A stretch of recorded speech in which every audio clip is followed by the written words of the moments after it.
Okay, so we're going to start part 2 of this little series on faith that we began last week.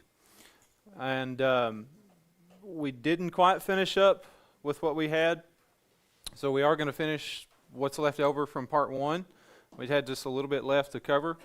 So we're going to finish that up, and then we're going to kind of get a little bit into part 2, and now that we're kind of off, so that might spill over into next week, but that's okay. Anyway, so we had talked about last week a few things. We talked about what the world's definition of faith is. We had talked about what the Bible says that faith is and what it consists of. And then we talked a little bit about what biblical faith is not. And I think that's important to understand as well, what it's not.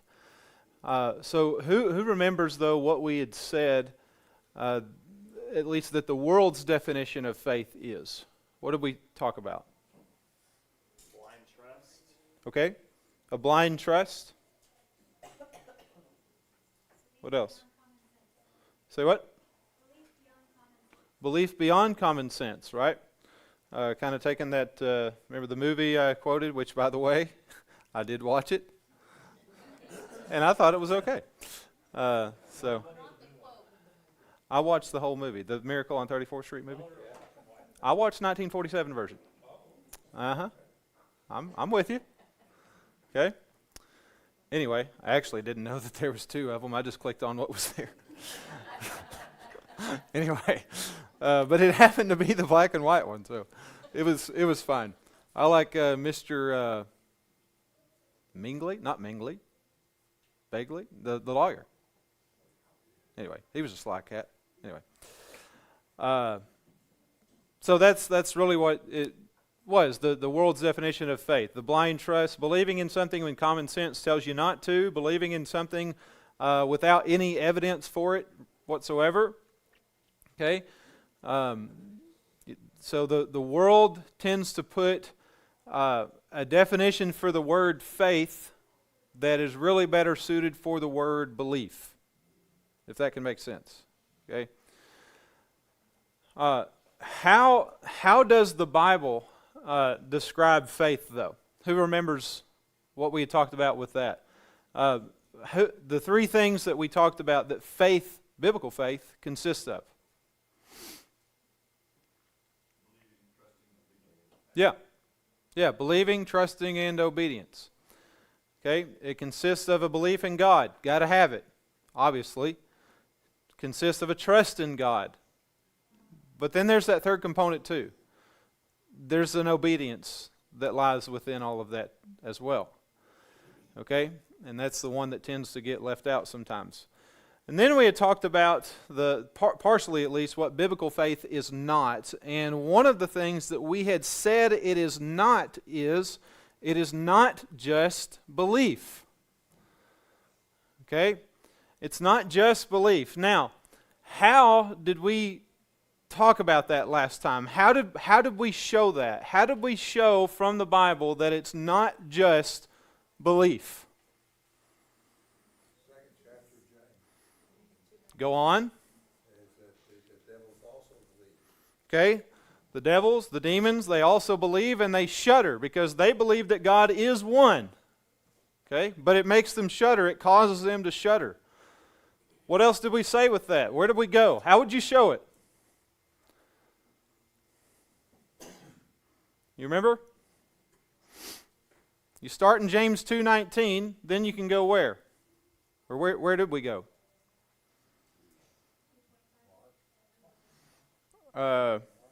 Yeah, we went to Mark's Gospel. Okay? We went to Mark chapters 1, 3, and 5. 3 different passages, all that show these encounters with Jesus, the demons that is, having encounters with Jesus, right? And each one of them, each time he encounters them, they say, you're the Son of God. You are the Son of the Most High God. Or another one, what did they say?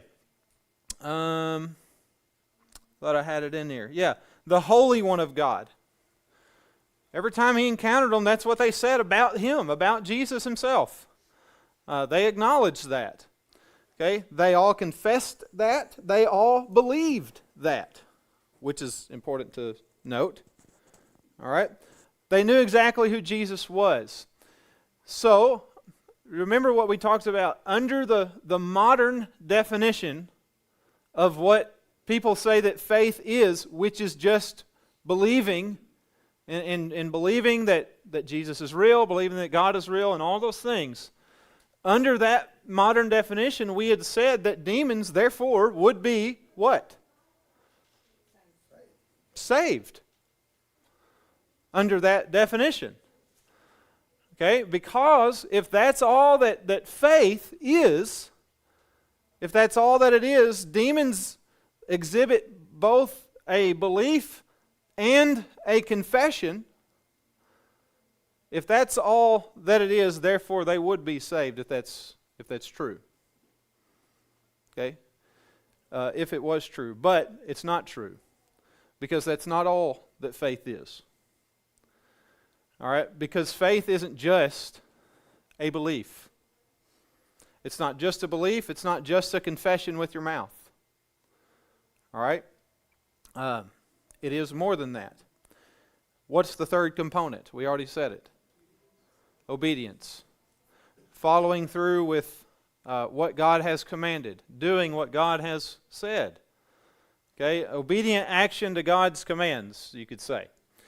And the demons don't do that. They don't do what or anything that would constitute them as having a saving faith.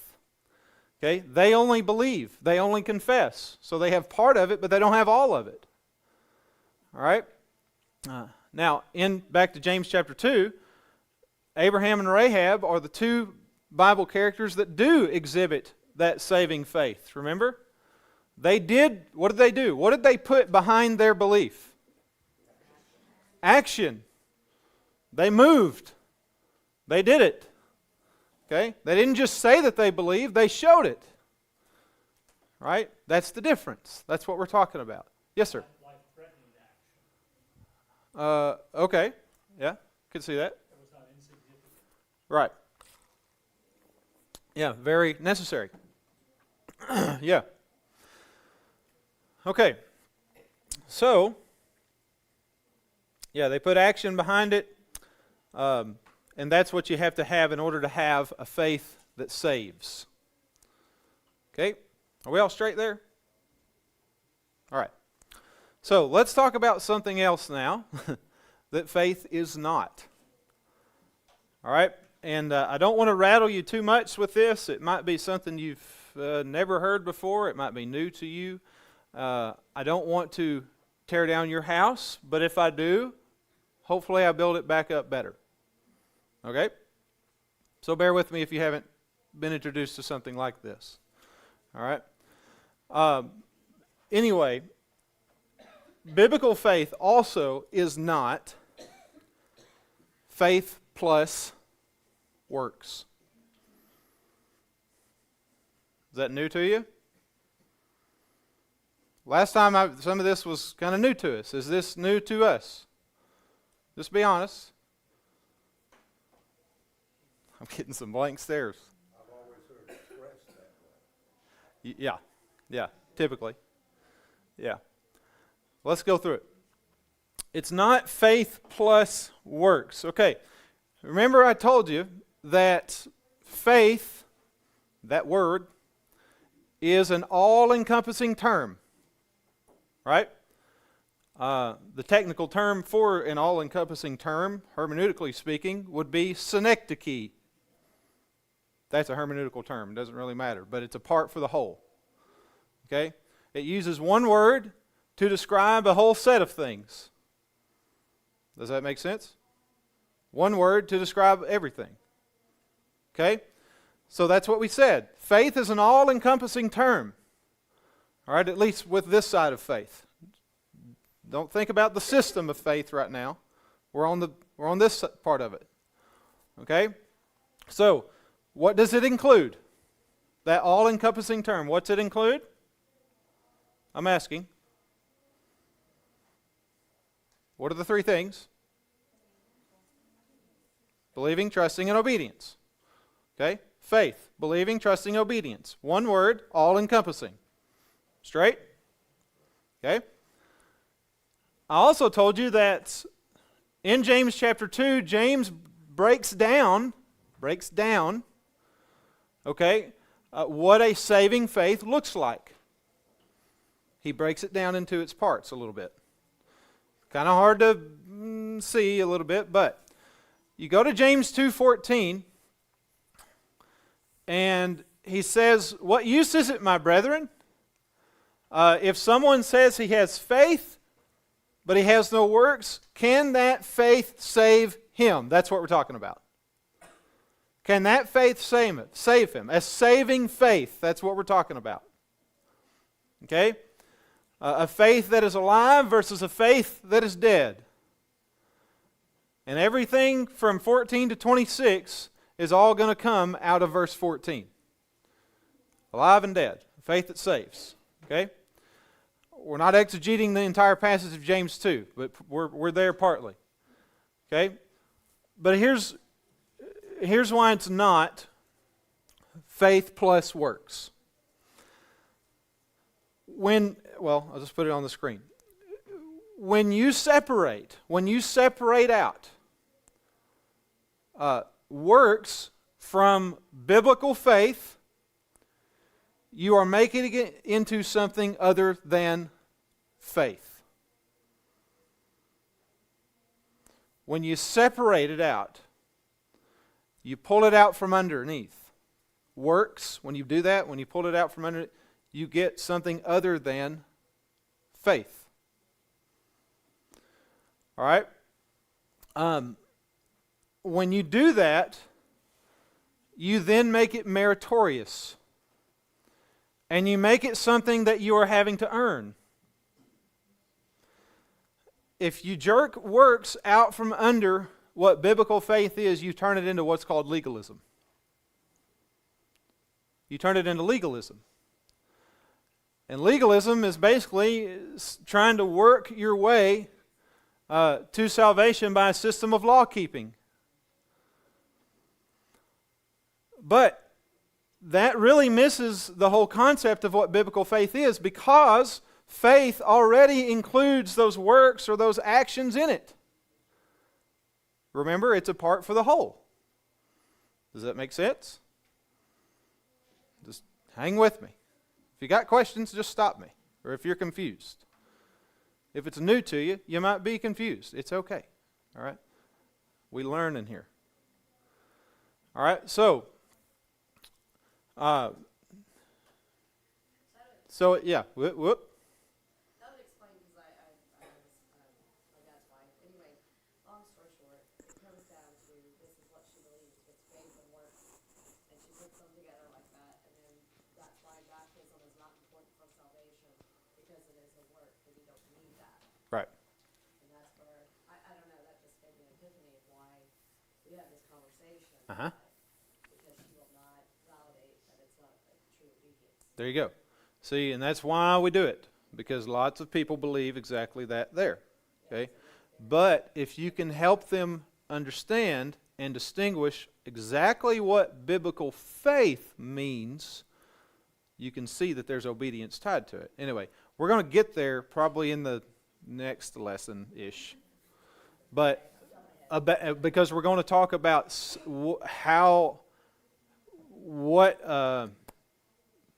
through faith, or saving faith, or saved by faith, or saved through faith. We're going to talk about that. Okay? That's where a lot of the issues lie. Yeah. You're on it. Okay, so faith already includes those works in it. Remember, a part for the whole. It includes my belief, it includes my trust, and it includes my works, my action, my obedience. Faith. Okay? So, when we understand that faith is used as a summary term, we can then understand that biblical faith is not faith plus. Does that make sense? It's not faith plus anything. What it comes to be is just faith. All right? It just comes down to faith. That's it. Not faith plus, just faith.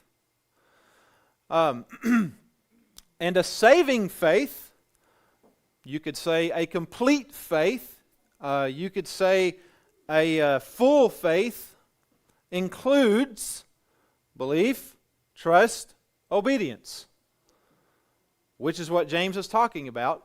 But again, it's just broken down a little bit. All right? And he is showing us, in James 2, in that passage, he shows us what gets a person to faith. What is it that gets a person there? Well, believing, trusting, obeying. That's what gets a person there. Okay?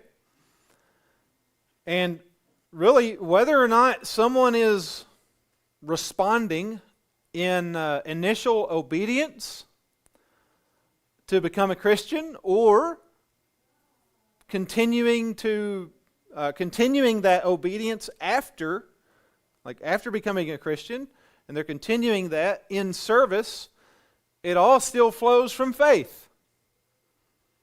It's all faith. Okay? So on either side, believing and acting on what you believe demonstrates biblical faith. On either side of it. Pre-baptismal or post-baptismal. Either side. It's still biblical faith. Okay? It's not faith plus. All right? So for it to be biblical faith, there's nothing that you have to add to it.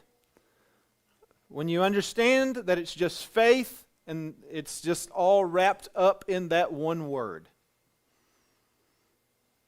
Making sense? Sort of? We should never put the word only behind any of those. When we're talking with somebody who doesn't understand. Thank you for the clarifier, because I would partly disagree, but yes. Which we'll talk about later. Okay. Are we confused or are we following? Yes. Becky says yes. Yes, we are confused, and yes, I'm trying to follow. If you're not confused, you hadn't been paying attention. Remember that, Max? You remember who said that? Mr. Wayne Berger? Anyway, okay, let's move on. You get the idea, I think. Part for the whole, one word, encompasses all of it: belief, trust, obedience. Okay? I want you to get that. That's really what I want you to understand. Let's talk about some of the other, kind of break those three things down now. Okay? Let's talk about some of the components of that. What belief is, or basically what we're going to talk about is this. We're going to talk about the synonymous use of belief and obedience. Okay? And how these two things are used in conjunction together. Belief and obedience. All right? We'll come back to the trust part, because that is a part of it. And then again, I told you we'd talk about the saved through faith idea. Okay, so those two components that biblical faith consists of, belief and obedience. But let's look at how. I want to look at a few passages, and I left some spaces there on your outline to fill out. But passages in the Bible that show this use together, okay, and how those two terms go hand in hand when you start looking at it in the Bible. All right, let's start with, turn in your Bibles to John chapter 3.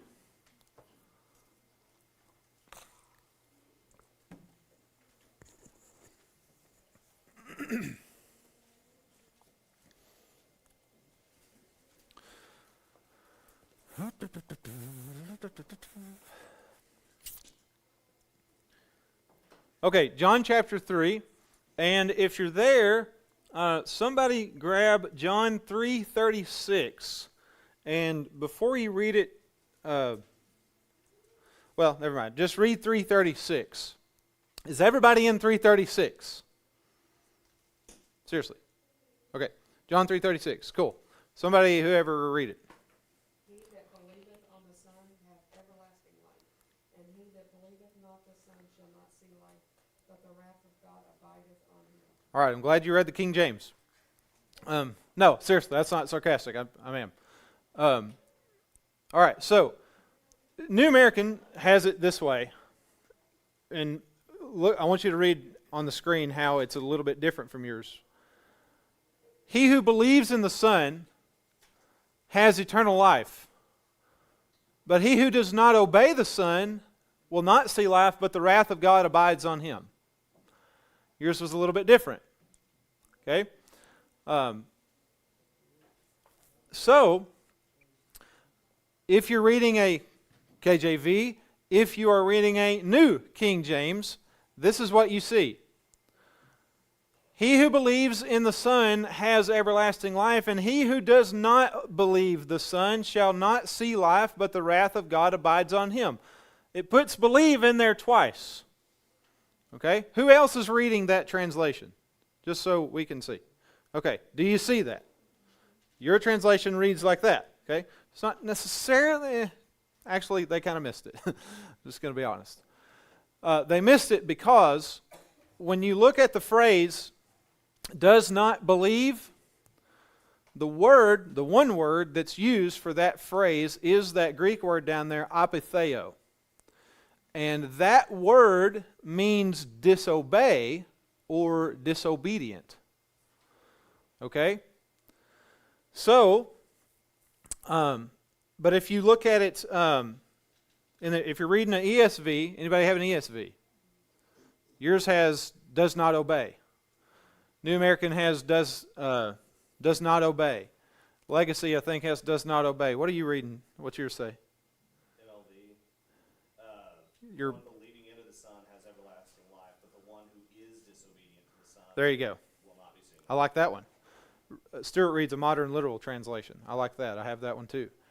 Translation says rejects the Son. You're reading an NIV, which I think that kind of misses it completely. But I mean, the idea is there, but it's a little bit different. New Living Translation, they got it right. But anyway, so you just again, you look at different translations. Okay, look how it's written. Look how it's translated. There's some differences. Okay, but anyway, that kind of poses a problem the way that the New King James puts it there, because of the actual word that is used, which means not necessarily to disbelieve, but to be disobedient or disobey, which kind of, in a weird way, goes together. But we'll talk about that. But anyway, so with John 3:36, though, the point is, what is the other thing? He says eternal life doesn't just hinge on belief. What is the other thing that it hinges on? Obedience. Right? And obedience to the Son. That's the other thing that it hinges on. You have to believe in the Son, and you have to obey the Son. Okay? Together. All right? What does the text say if you don't do those things? What does he say? The wrath of God abides on him. If you don't believe, and if you don't obey, wrathful judgment is coming your way. And I did not mean to make that rhyme, but it happened. Anyway, but that's what it also says. Okay, so you cannot have one without the other. You can't have believing without obeying, and you're not going to obey unless you believe. Okay? That is kind of technical right there in that passage, but it is important to pay attention to, and we've got to help people see that. Okay? Please remember that we are in here also for that, to help get equipped so that we can understand this stuff. And then when you're having conversations with other people and their Bible says this, or they say that no, you just got to believe, you can say, well, hang on a minute. Let's actually walk down to James chapter 2:19, and let's now go to Mark chapter 3 and 5 and all of that. you can help people, and that's what we're doing this for. You say, why do we study stuff like this? Because people are lost, folks. That's why. That's why. I don't just stand up here just to talk and give you and push information down your throat, okay? I want you to understand that. People are lost.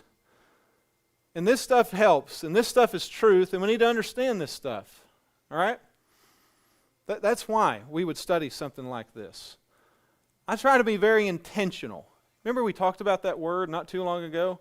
I try to be very intentional with the things that we go over because it's necessary and we need it. Right? And that's what I'm about, and I told you guys that from day one, Ephesians 4, 11 and 12. Equip the saints for the work of service. I'm all about that. Anyway, just in case you're wondering, why in the world are we looking at this? That's why. That's why. Because thousands and millions of people just say, you need to believe. You just confess. We're looking at that, okay, in-depthly. Okay? Anyway, sorry, little tangent there, but moving on. Okay, so he says you're gonna see the wrath of God. You do have to have believing and obeying. Anywho, so now, like I was kind of just saying, there is a lot of people that would also run to another passage in John chapter 3, which would be what? Same chapter. Okay, and that's what they would say. See, you just got to believe. You hear it all the time. You've heard it forever. You just got to believe. But in the very same chapter, John the Baptist then says, no, you have to believe and you have to obey. You see why context matters? Just read a little bit further down. And this is what you would read. A lot of people don't do that. So, just like the word faith, but yeah, you do have to believe. And like the word faith that is used as a part for the whole, sometimes, well, we won't go there necessarily, but I was going to say believe is also sometimes used as a part for the whole. It means more than just a belief. You can see that in Luke's gospel, or Acts really, but anyway, that's kind of separate. Okay, let's go to another passage. Okay. By the way, if you're one of those that marks out in the margins of your Bibles, you can draw the thread now, and you can say, believing and obedience thread, John 3:36, start there. Boom, next passage, 2 Thessalonians chapter 1. Nope. Yeah. You're about to throw me off. I was like, no. All right, go to 2 Thess chapter 1. And this is where Paul's talking about when Jesus is going to come back. And what will happen. Don't ask me to explain it all, because I don't really understand it all. But I do read this. But 2 Thess 1, and somebody grab verses 8 through 10.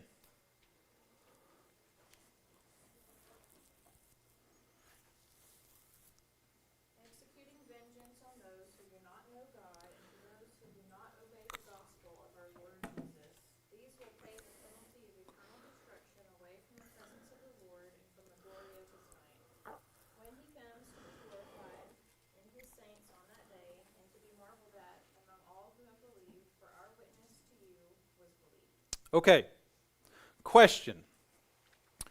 Is God going to be marveled at among those who have believed or among those who have obeyed the gospel? What's the answer?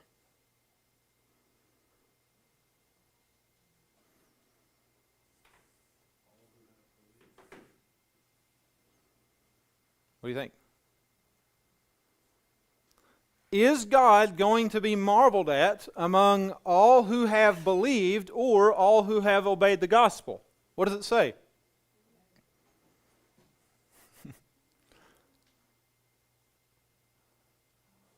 It's kind of a trick question. Where he says there that it is people who have believed then say? which would be Obedience. obey the gospel. Obey the gospel. Yeah. The answer is yes. It's both. The answer is yes to both, okay? Because you have to obey. Yes? We've established that. And you have to believe. And Paul uses both of those right here in the same text. Again, I'm pointing these things out because what seems to be happening is the world says faith is all about just me believing in God. But that's not what we're seeing. We're not seeing that it's just belief. We're seeing that it is a belief and it is an obedience. Let's go to the next one. Here's the thread. Hebrews chapter 3.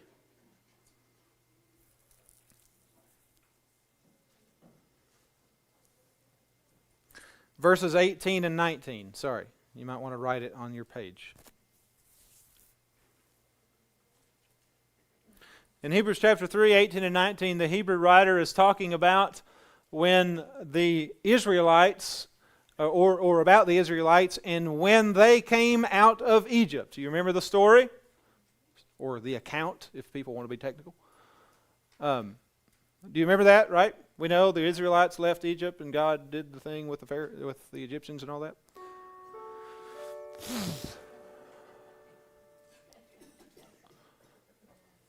Anyway, okay, so read Hebrews 3, 18 and 19.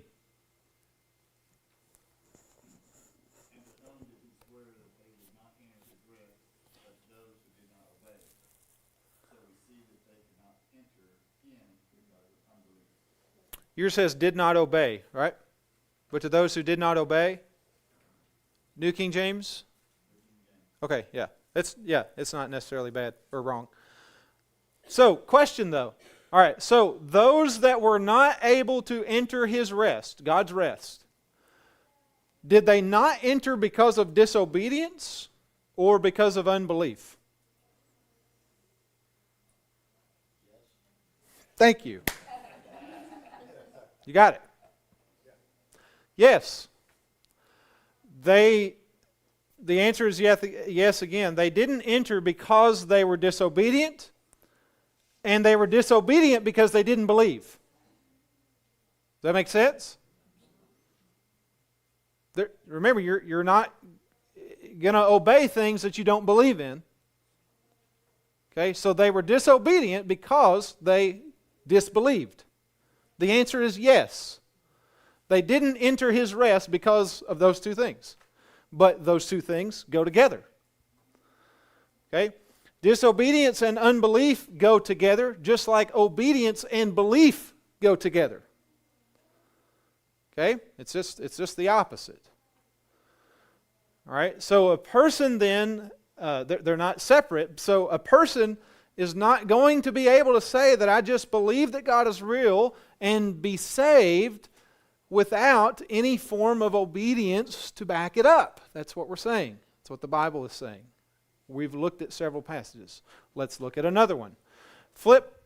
I have these kind of out of order, but anyway, just bump back over to chapter 2, actually. Chapter 2, and look at verses 2 to 3a, which is the first part of verse 3. For if the word spoken through angels proved unalterable, and every transgression and disobedience received a just penalty, how will we escape if we neglect such a great salvation, he says. So, I'm just showing you there that disobedience to God is going to receive a just or righteous penalty. Okay? It's the same thing that John the Baptist said in John 3:36. It's the same thing that Paul talks about in 2 Thessalonians chapter 1, 8 through 10. The wrath of God is going to be on those that do not believe and do not obey. Same deal. Hebrew writer says the same thing. Disobedience, this is what it amounts to, ultimately. All right? Look at another one. 1 Peter It's amazing how much you start seeing this when you study this out. This use of using them both and how the Bible writers use them. 1 Peter chapter 2.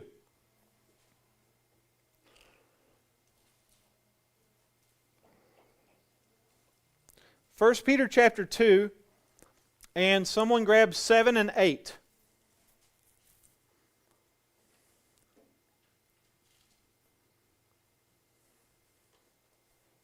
Unto you therefore which believe, he is precious, but unto them which be disobedient, the stone which the builders disallowed. Wow.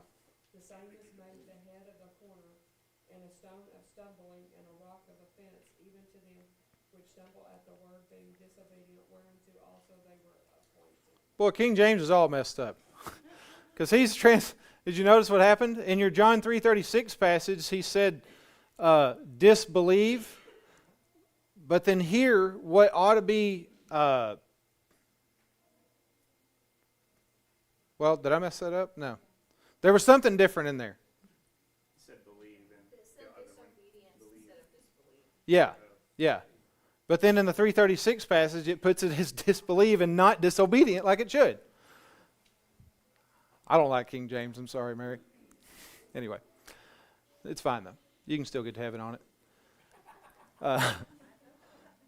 Anyway, but another question, okay, with what Peter says. Are the people stumbling over the cornerstone because they disbelieve or because they're disobedient? Both. Yes. The answer is yes. Okay? Bear with me. Can we finish? Can we finish? If you got somewhere to go, I understand, but just a little bit longer. I think it's good stuff. Okay, somebody might say, okay, what about Abraham? What about Abraham when he talks about in Genesis 15:6? In Genesis 15:6 that I did not have. Oh, there it is. In Genesis 15:6, where it says, then he believed in the Lord and he reckoned it to him as righteousness. It says that he just believed. We're talking about Abraham. We're talking about a father in the faith, the father in the faith. And it says that he just believed, right? And he was righteous. And so then, if Abraham, this father of the faith that we all have pretty much, if Abraham just believed and he is righteous, then I guess that's all I have to do, right? Somebody might say that. And yes, the text does say that he believed in the Lord and it was credited to him as righteousness. Paul reiterates that in the book of Romans as well. But go to Genesis 22.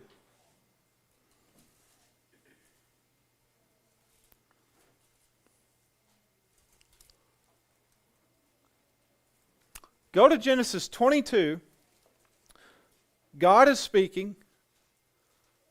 We're still talking about Abraham.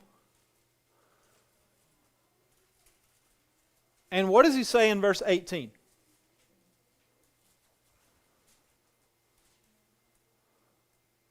(22:18). In your seed all the nations of the earth will be blessed because you have obeyed my word. What? Say it one more time, Jane. Because you have what? Obeyed my voice. Uh-oh. Let's look at another one. How about Genesis 26? Genesis 26:5. Genesis 26:5. You keep moving forward. God is speaking again. Because Abraham obeyed me and kept my charge, my commandments, my statutes, and my laws. So all three of those Genesis passages, all are in connection with Abraham. And so, was God going to multiply his descendants because he believed God or because he obeyed God? Yes.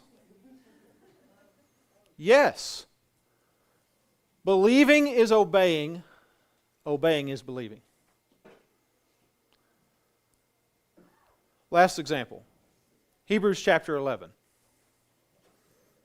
We have gone to this passage thousands of times. or this chapter at least, the hall of what? Yeah, the hall of faith, we call it. Look at Hebrews 11.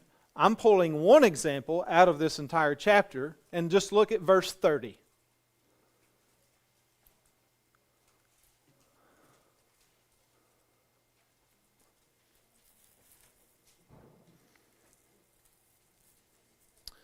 What does he say in Hebrews 11:30? It starts with by faith. What else does it say? Go ahead, read it. I'll put it on the screen. What does that say? By faith, the walls of Jericho fell down after they had been encircled for 7 days. So he's talking about the conquest of Jericho in Joshua chapter 6, when the Israelites were given specific orders or commands by God, from God, on what to do in order to take the city. You have a city before you. You want to take it? Here are some commands. Okay?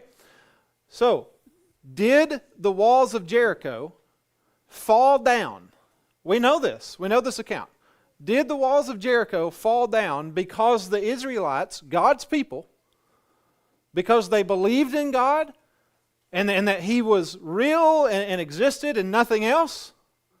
Is that what caused the walls to fall? There you go. Yeah. That wasn't just what it was. So the answer is no. What caused the walls to fall? Obedience. It was the marching around the city for 7 days, and then on the last day they blew the trumpet and they shouted, and then boom, the walls fell this way and in, and up they went. That's what caused the walls to fall. Because they carried out every single command that God told them to do. Of course they believed in God. They're God's people, of course. These are the Israelite people. Yeah, they believed in God. Okay? God brought them out of Egypt. They knew all of that stuff. But was that enough for them to inherit what God had promised them? No. But if they didn't follow to the letter, sometimes they were punished. Yeah? So He expected them to follow His commands to the letter. Obedience. They still had to follow through with what God told them to do in order for them to take the city. You still had to do that. God wanted to give it to them. He said, I will give it to you. But here's what I require of you. Okay? So, the marching around the city for 7 days, was it necessary for them to take the city? Yeah. Yes, it was. If they had marched around for 6 days, would it have worked? No. He said 7. And then do this and that. Okay, you got to follow through with those things, all right? So, you have to have, or to have a proper faith, it means that you must carry out every command that God says. God has so many things that He wants to bless your life with. But it also demands something on your part too. And I think God is well within His rights to ask that of us. Okay? And we'll talk more about that, about being saved through faith and so on. But anyway, trying to show you, salvation cannot just be on belief alone, to borrow your word. Okay? And by itself. Faith includes your belief. It includes trust, obedience. If you're talking about belief, you better rope in obedience with it. If you're talking about obedience, you better rope in belief with it. Or disbelief or disobedience, same. They all go together. You cannot separate the two. All right? Sorry I kept you, but I felt like we were kind of going good there. So anyway, sorry about that.